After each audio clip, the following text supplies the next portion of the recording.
Good morning. Can you hear me? I'm really glad to see you here, bright and early, fresh from a quiet night in last night. As I left the hotel to check that everybody was safely in bed, I realized that once again I was the last one to leave. So I'm glad to see that you're here too. I have a follow-up talk from the introduction, and I wanted to share with you a little bit what resilience means in the context of PRRS. And so the title of my talk is What is PRRS Resilience and How Can We Enhance It, or how can it be enhanced? And I think you'll find at the end of the day that the PRRS is really not a simple disease, as we know. And what we hope to achieve is share with you some ideas around how to achieve PRRS resilience. So next slide. Oh, I've got the controller. This monitor here is not very helpful because it's facing the other way. So I will be turning around to look at my slides every now and then, particularly when they don't come up. What I wanted to start with is when we were in the PRRS team discussing the topic of our next European perspective, we were very taken by the concept of resilience. And as I was preparing the talk, I was really struggling to create a good definition of this concept. And I hope that I can share with you what I believe resilience means for PRRS. But I also was very conscious that resilience could become a bit of a marketing kind of buzzword. And what reminded me of that was in the hotel. I don't know if you have seen this. Do you know what this is? No. This is a moisture infusion facial bar. And so I didn't want resilience to become or to be perceived as a marketing term. You know, this is soap, but it's packaged as a moisture infusion. Actually, I used it, and it really dried my skin, so it was bad marketing, right? So what I thought is, okay, we have fantastic talks today who are going to share with you a lot of really valuable scientific and practical information. And I have to do an introduction and define resilience. So I thought, well, let's start small, because I think what I hope you will understand is that resilience starts small and grows as we think about the problem. So here, at the cellular level, we'll hear about genomics and how that affects both the variability of PRRS, but also the variability of response from the animal.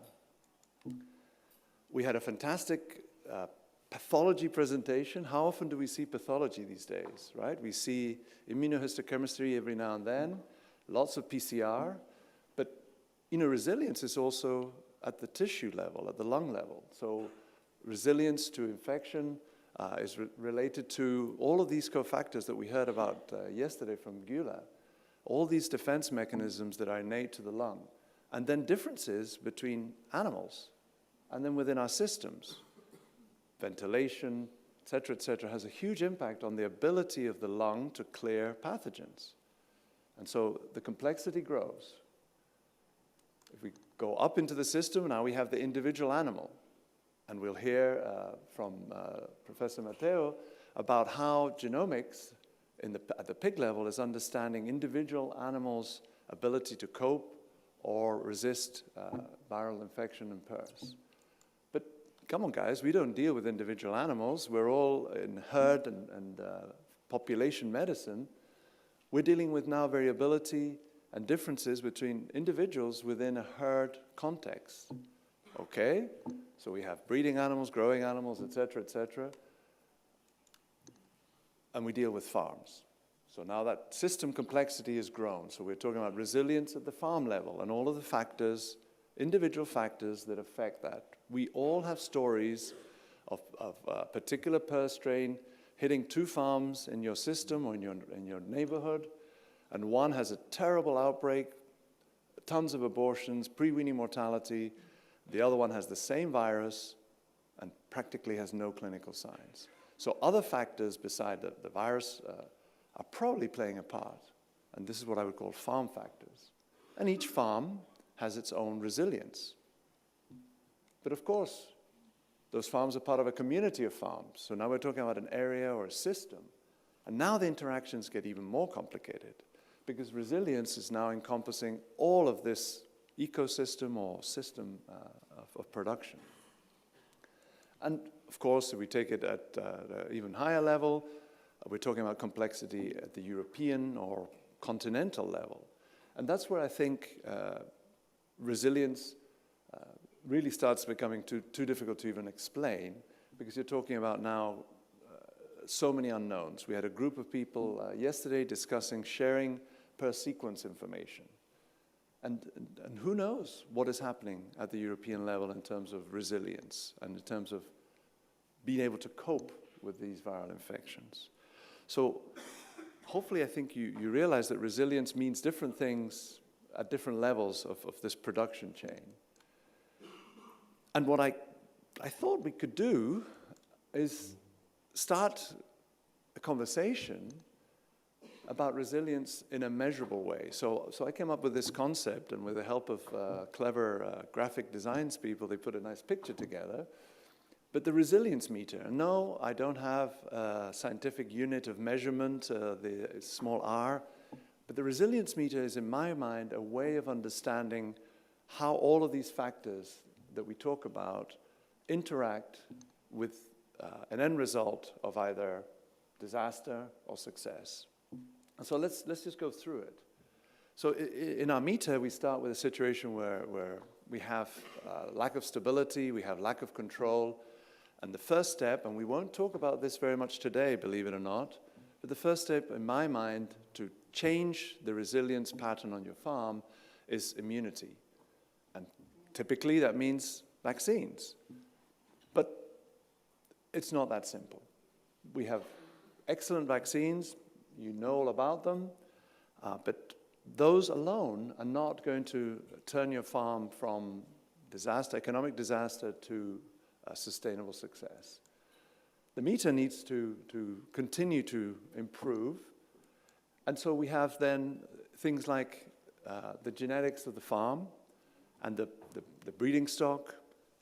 We'll talk, Enrique Mateo will share with us about some developments around resistance and resilience to PRRS.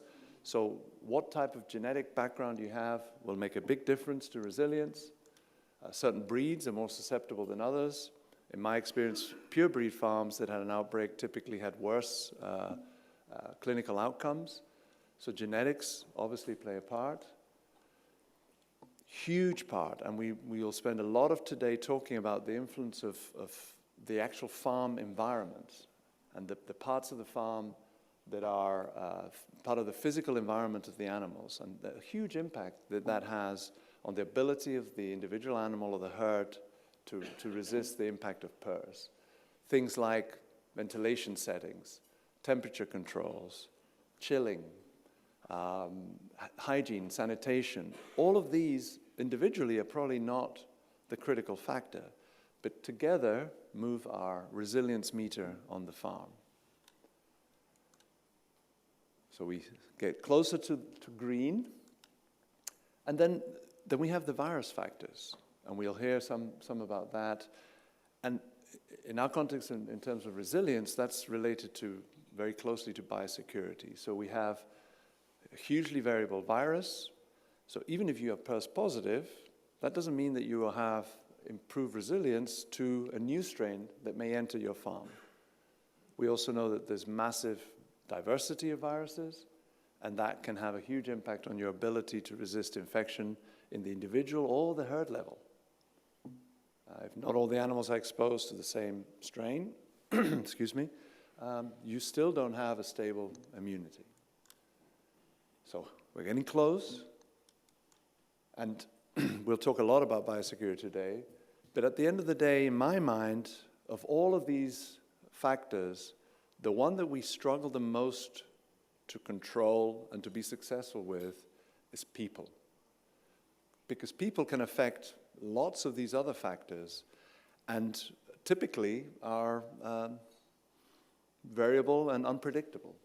And we'll talk a lot about how people and flow and how we manage our farms from a personal level has a huge impact on the ability of the farm to have long-term success.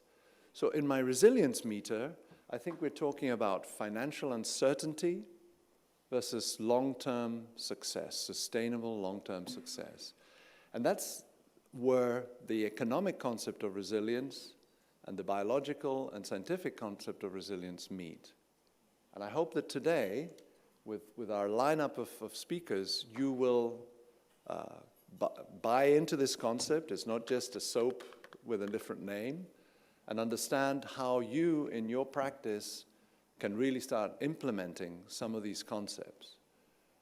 On the agenda, we have first Dr. Enric Mateo from the University of Barcelona, who will talk to us about will genomics spell the end of vaccines?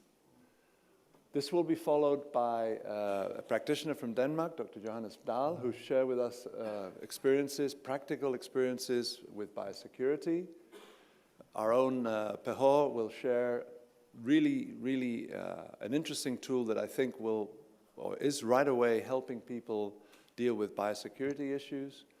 And then we will stop for coffee, which we will need.